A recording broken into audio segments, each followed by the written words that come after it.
SELACO just got a big 3-month anniversary update, version 0.85, and I'm here to show you the most important bits of it. Well, the most important to me. There's an ocean of stuff in the list that'll be of varying degrees of importance to different people, but I like to focus on what's gonna have the biggest impact on how the game plays. Please check out the patch notes if you want to see all the bug fixes and various other details. Let's get to the major gameplay affecting additions, the biggest of which, in my opinion, being the stagger rework. The likelihood of enemies being staggered by automatic weapons has been increased, and the stagger chance is no longer affected by difficulty. This helps make certain weapons not feel so weak when you're playing on Captain or Admiral level. However, since you are technically more powerful, Captain and Admiral difficulties have seen some changes as well, to push you harder. And believe me, I've been playing it all night, it's brutal.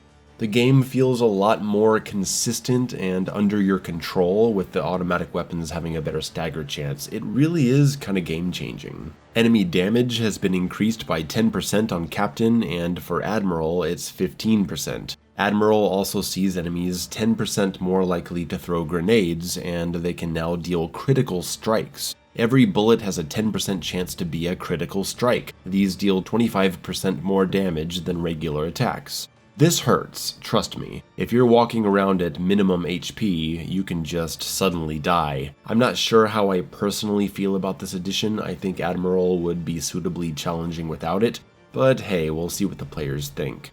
Interestingly, the nail gun's damage has been increased in response to the stagger rework. Since other automatic weapons have a way better chance to stagger, the nail gun's high stagger rate doesn't feel as useful, so it becomes a higher damaging weapon to help it out. I found myself using it a lot more while testing this update, so it appears to be doing its job. The next big addition is backpack reloading. This has been a requested feature for a while, making guns auto-reload if they've been unequipped for 30 seconds. Honestly, it's huge. It helps the flow of combat dramatically. It just feels natural, but it's actually a huge deal. I still find myself manually reloading a lot when I'm focused on 2 or 3 specific weapons, but it's wonderful to be able to forget about a weapon for a few minutes, pull it out, and it's ready to go. To anyone who is hesitant about this addition, just play with it, and I think you'll see that it's totally appropriate. It is optional though, for you reloading fans out there. Just go into gameplay options and disable it. Next we have adjustable difficulty.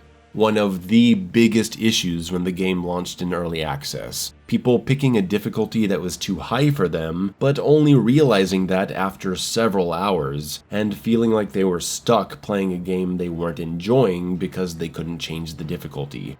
Well, now you can. This is going to have a major effect on new players as they come in and when the game officially launches. This is a really important addition.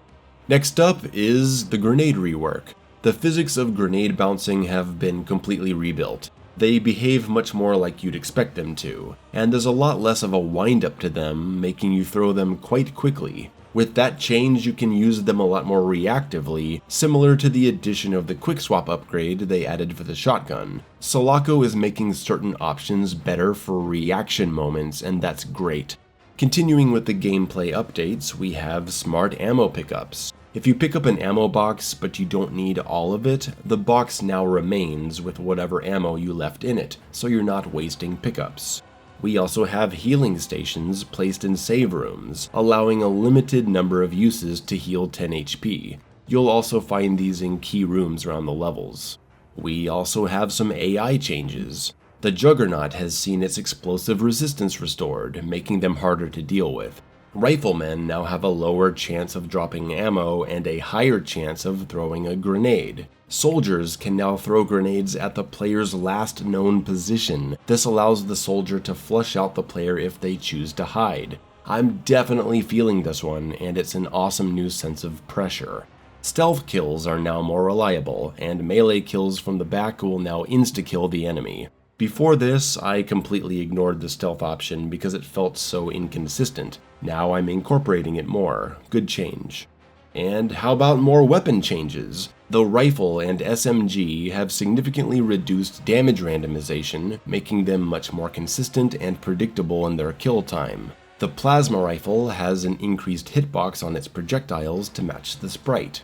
The pistol doesn't start with the ability to knock over enemies anymore. That is now an upgrade called Knockback, which is immediately available at a save room for 60 weapon points. And the hair trigger upgrade that does increased damage to headshots is now way more expensive, going from 60 up to 250. And finally, something that'll make everyone really happy, the flashlight now lasts longer and recharges way faster. Hallelujah! I think I'm gonna start going back to church because prayers really do get answered.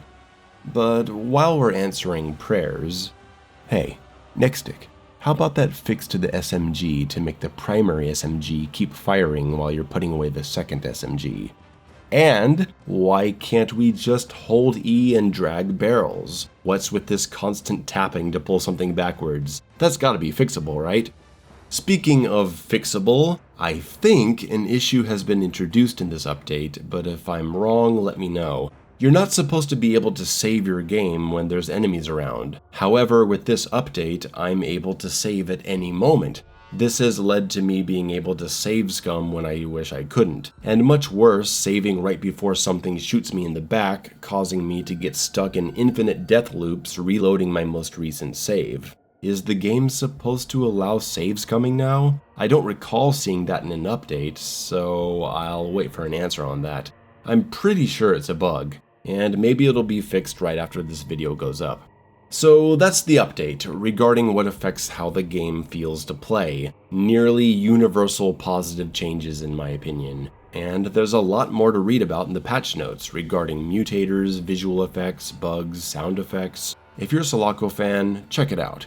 And what do you think of these videos? Do you like the coverage of SELACO updates? I enjoy putting them together because I love the game and I really love seeing a game developer so focused, motivated, and communicative in the updating process. Thanks for watching. If you haven't played SELACO since the early access launch, hop in and see how it feels.